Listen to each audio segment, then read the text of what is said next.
Dr. Nate here at Thrive Dental and Orthodontics, and this is a continuation of dental myths debunked. So let's get right into it. Myth number one, you want to floss before you brush. And there is really no exact science to this one. There's no real kind of consensus amongst dentists and amongst studies. So I personally like to floss before I brush, but if you're brushing and then flossing, should be technically no difference. But this is the big thing. Some people think that they can brush, say they brush with this amazing toothbrush, a Sonicare toothbrush, and they think they're good. That is absolutely not true. If you do not floss, you're missing 30 to 40% of the teeth. And we have a funny, kind of not funny joke in dentistry where we say, only floss the teeth you want to keep. And the reason is this: most people after their age of 7, 8, or 9 get what we call flossing cavities. And flossing cavities are the cavities that are in between the teeth, because that is the hardest spot to get, obviously, if you're just brushing, if you're not flossing. If you're flossing, you get those, and you get less of those flossing or in between the teeth cavities. So the only real consensus amongst dentists and orthodontists is that flossing is absolutely necessary. There's a study that came out a year ago that got all this publicity that was saying flossing is not as important, but that study was debunked. That is not true. You need to floss, you need to brush. Why wouldn't you? Floss costs like 5 cents for each time you do it. Probably even less than that. It's probably like 2 cents every time you floss. So why wouldn't you do it? It really, if you're doing it properly and quickly, it takes you maybe 30 seconds. I do mine pretty fast and it does a good enough job. So flossing is absolutely essential. Whether you floss before or after brushing, doesn't make too much of a difference, but definitely floss. Myth number 8, if I get a cavity on a baby tooth, I don't need to fill it. And this is near and dear to my heart because I'm an orthodontist and baby teeth are vital for what I do. I'm sure all dentists and orthodontists care about baby and adult teeth, but it's just absolutely vital for orthodontics, and this is why. Say you have a kid and they are 4 years old-ish or so, 4 or 5, and they have a big cavity on a tooth, and you're like, we don't need to fill it. Let's just pull it because I don't want to fill the teeth with a filling because, I don't know, you have some sort of weird reason. Or potentially maybe the tooth is going to fall out in a year-ish or so, and you're like, I don't need to fill it. There's going to be an adult tooth coming in. It's going to be fresh. It's going to be new. Don't worry about it. But this is what happens. If you have a tooth right here that's a baby tooth and it falls out, or you take it out, the other teeth are going to gradually go into that space. The baby tooth here, or the adult tooth here, and the baby tooth here are going to gradually go into that space. They're going to fill that space because teeth want to come together. So if you were to take out a baby tooth and the adult tooth is going to come in like within a month or 2, not a big deal. If it's going to come in 6, 7 months or later, or even a year later, or 2 or 3 years later, what happens is those teeth get filled in. And so when the adult tooth tries to come in, there's no space for it. Then what do you have to do? If you're an orthodontist, either you're gonna have to take it out, you're gonna have to do some maybe major dental or braces work to try to open up that space again so the adult tooth can come in. Potentially maybe that adult tooth just gets stuck and you have to refer them to an oral surgeon to get them out. There's so many complications that arise if you do not fill and maintain that baby tooth.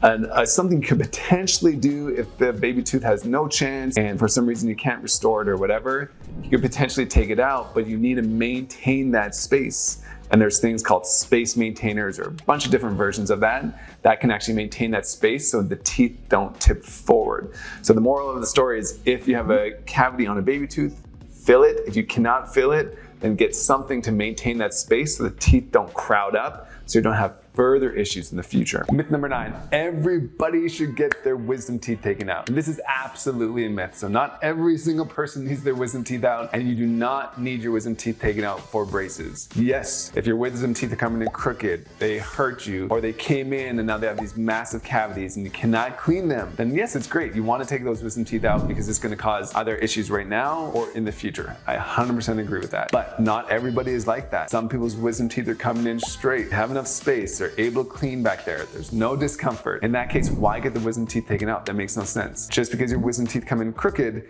does not mean that's going to crowd up your teeth. That is also a myth. As long as you keep the retainers in, like I mentioned in previous videos, if you keep your retainers in, even if the wisdom teeth are coming in crazy, your teeth will remain straight. So like I said, not everybody needs their teeth taken out or their wisdom teeth taken out. That's an absolute myth. Myth number 10, you are too old for braces. I love this because sometimes I will get 30-year-olds or 20-some-year-olds coming into the office and telling me they are too old for braces. And that is absolutely not true. I have treated over a dozen people in their 70s with metal braces, clear braces, Invisalign. You're definitely never too old for braces. Here is the complications or the difficulty getting braces or Invisalign when you're older. So what happens is, because your cell turnover is slightly slower, the braces work slightly slower as well. So remember, if I'm moving a tooth from here to here, you have to kind of break down bone here and replace bone here. And in kids, that is like happening like lightning. In adults, everything is slightly slower. There's definitely limitations in adults. You can't expand as much as you can in adults. They have broken down teeth, potentially missing teeth, potentially bone level issues, periodontal issues. There's a bunch of different things that adults have that kids just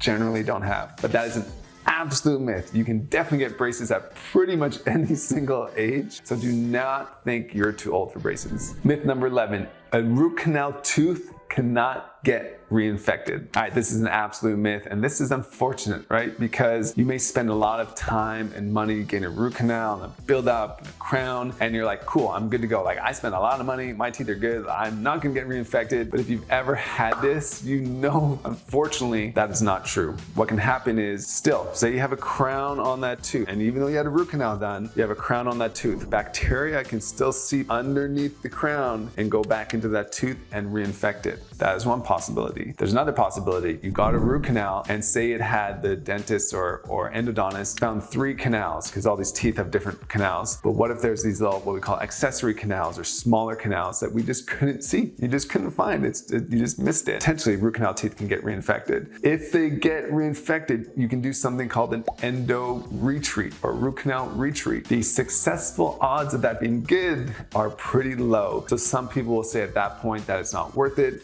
They'll take out that tooth and give an implant. Every dentist, every endodontist is slightly different, but your success rate gets less and less the more times you retreat that tooth. Myth number 12, I have some cavities and some bone loss issues. I might as well just get rid of all my teeth and get some dentures. And I've heard this multiple times, and it makes me really sad because people don't realize how junky dentures are. They are not good.